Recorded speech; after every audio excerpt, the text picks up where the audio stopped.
Hello everyone, anganwadi centre HR channel पर आपका स्वागत है। आज मैं आपको पीएमएमवीवाई में जो नया अपडेट आया है उसकी जानकारी दूंगी। तो आज की वीडियो को आप अच्छे से पूरा देखें ताकि आपको उस अपडेट की अच्छे से पूरी जानकारी हो पाए। सबसे पहले आप पीएमएमवीवाई की साइट पर लॉगिन करेंगे और लॉगिन करने के बाद आपके पास कुछ इस तरह का इंटरफेस आता है। यहाँ पर आपको जो साइड में 3 लाइंस दिख रही हैं, सबसे पहले आप यहाँ पे जाएंगे, इसके बाद आप डेटा एंट्री में जाएंगे, उसके बाद आप इससे नीचे जो बेनिफिशियरी रजिस्ट्रेशन है उसमें जाएंगे और यहाँ पर जाने के बाद आप जिस भी बच्चे का फॉर्म फिल करना चाहते हैं आप उस पर क्लिक करेंगे। यहाँ पर बाय डिफॉल्ट फर्स्ट चाइल्ड पर ही रहता है। यदि आप बच्चे का फॉर्म जन्म के बाद और पेंटा 3 लगने के बाद भर रहे हैं, यानी कि टीकाकरण के पहले चक्कर को पूरा होने के बाद भर रहे हैं, तो यहाँ पर आप जो सेकंड ऑप्शन है नंबर ऑफ लिविंग चाइल्ड में 1 करेंगे। और यदि आप पहले बच्चे के लिए फॉर्म भर रहे हैं लेकिन महिला गर्भवती है, अभी उनकी डिलीवरी नहीं हुई है, तो आप नंबर ऑफ लिविंग चाइल्ड में 0 करेंगे। यदि आप सेकंड गर्ल चाइल्ड के लिए फॉर्म फिल कर रहे हैं तो यहाँ पर आप नंबर ऑफ लिविंग चाइल्ड में 2 पर क्लिक करेंगे और 2 करने के बाद आप आगे प्रोसीड करेंगे और इससे आगे जो नीचे ये बॉक्स है इस पर टिक करेंगे।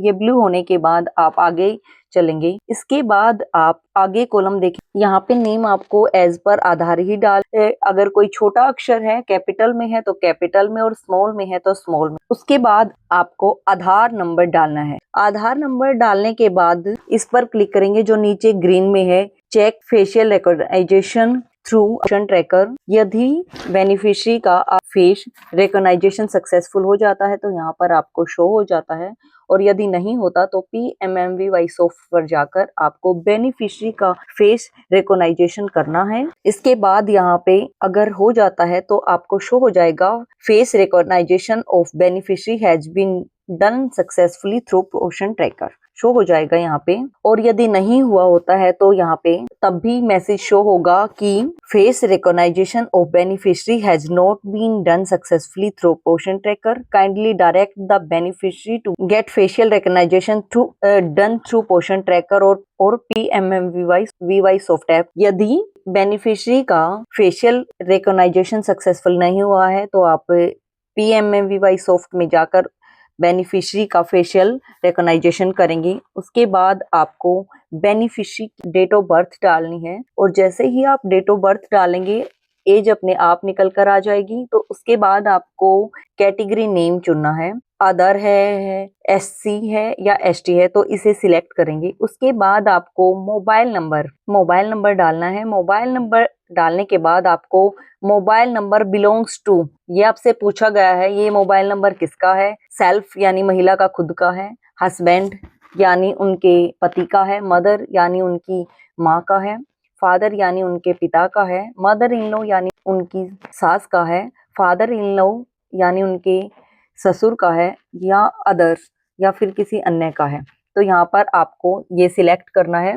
इसके बाद आपको है एलिजिबिलिटी प्रूफ में आपको एलिजिबिलिटी क्राइटेरिया में डॉक्यूमेंट सिलेक्ट करना है कि आप जो फॉर्म भर रहे हैं ये किस बेस पर भर रहे हैं। यहाँ पे डॉक्यूमेंट में आपको कई सारी कंडीशन दी हुई हैं कि आप किस बेस पर ये फॉर्म भर रहे हैं, किस बेस पर जो महिला है पात्र है इस फॉर्म के लिए। तो यहाँ पे या तो उनकी फैमिली आईडी में इनकम 8 लाख से पर एनम कम होनी चाहिए, या फिर मनरेगा जॉब कार्ड होना चाहिए, या फिर महिला का किसान सम्मान निधि की बेनिफिशियरी होनी चाहिए, या महिला ई श्रम कार्ड की होल्डर होनी चाहिए, या जिन महिलाओं के पास आयुष्मान भारत कार्ड है वो होनी चाहिए, या फिर बीपीएल राशन कार्ड वाली महिलाएं, या फिर दिव्यांग महिलाएं जो 40% या उससे ज्यादा विकलांग है ऐसी महिलाएं, ST women, SC women, pregnant और lactating anganwadi worker, anganwadi helper और आशा वर्कर, एंड ऐसी महिलाएं जिनके पास राशन कार्ड है नेशनल फूड सिक्योरिटी एक्ट 2013 के तहत। जो भी बेनिफिशियरी के पास है आप उसको सिलेक्ट करेंगे। मान लीजिए आप यहाँ पर सिलेक्ट करते हैं women whose net family income is less than 8 lakh per annum, तो यानी कि महिला के परिवार की वार्षिक आय 8 लाख से कम है, तो आप ये सिलेक्ट कर लेंगे। इसके बाद आपको आइडेंटिटी नंबर डालना है, तो आपको इसका नंबर डालना है। आप इसमें जो फैमिली आईडी का नंबर है ये आपको डालना है। उसके बाद आपको अपलोड फाइल में जाकर चूज फाइल करेंगे। और एक बात का विशेष ध्यान दें, जिस बेस पर भी आप फॉर्म फिल कर रहे हैं उस आईडी में महिला का नाम होना अवश्य जरूरी है। ऐसा नहीं होना चाहिए कि आप जो प्रूफ सिलेक्ट कर रहे हैं उसमें महिला का नाम ही नहीं है। चूज फाइल में जाकर आप इसको चूज करेंगे। उसके बाद इम्पोर्टेंट डेट्स हैं, उसमें आपको एमसीपी कार्ड डिटेल डालनी है।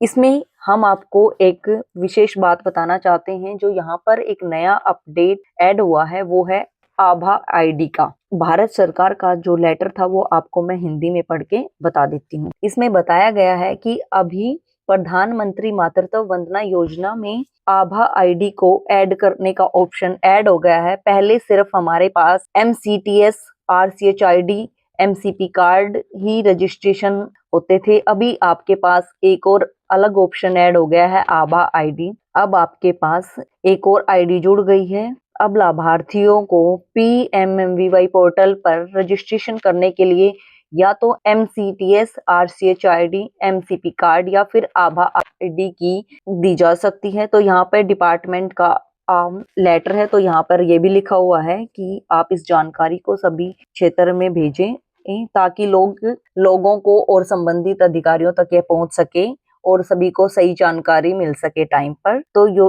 पहले हम यहाँ पर MCTS ID, RCHID और MCP कार्ड रजिस्ट्रेशन के ही कॉलम देख सकते थे। अभी आप देख सकते हैं हमारे पास आभा आईडी का भी ऑप्शन आ चुका है। अब आप आभा आईडी से फॉर्म भर सकते हैं। इसका कारण यह है कि ताकि ज्यादा से ज्यादा लाभार्थियों को इसका लाभ मिल सके। तो चलिए मैं आपको पहले बता देती हूँ MCTS ID।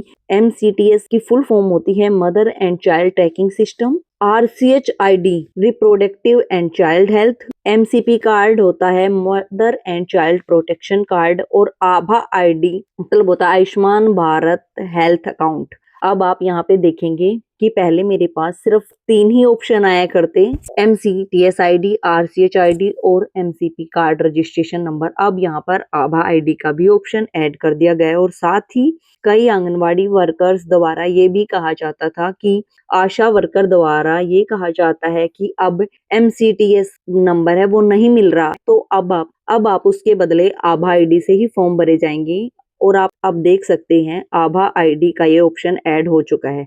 तो अब यहाँ पे आप देख सकते हैं सिलेक्ट डॉक्यूमेंट में आपको ये चारों ऑप्शन शो हो जाएंगे। अगर आपके पास MCTS ID है तो आप वो लगाएं, RCHID है तो वो लगाएं, कार्ड रजिस्ट्रेशन नंबर है तो वो डालें और आभा आईडी है तो आप आभा डाल सकते हैं। इन सब की फुल फॉर्म मैं आपको पहले ही बता चुकी हूँ। और यहाँ पे आपके पास जो भी नंबर है वो आप यहाँ पे सिलेक्ट करें। उसके बाद आपको MCTS ID या RCHID, MCP कार्ड रजिस्ट्रेशन या आभा आईडी है तो आप उसका नंबर डालेंगे। उसके बाद MCTS ID, RCHID, MCP card और आभा आईडी की डेट डालें। डेट डालने के बाद आप ध्यान दें आपने यहाँ पे आभा आईडी सिलेक्ट की है तो आपको चूज फाइल में जाकर आभा आईडी ही अपलोड करें।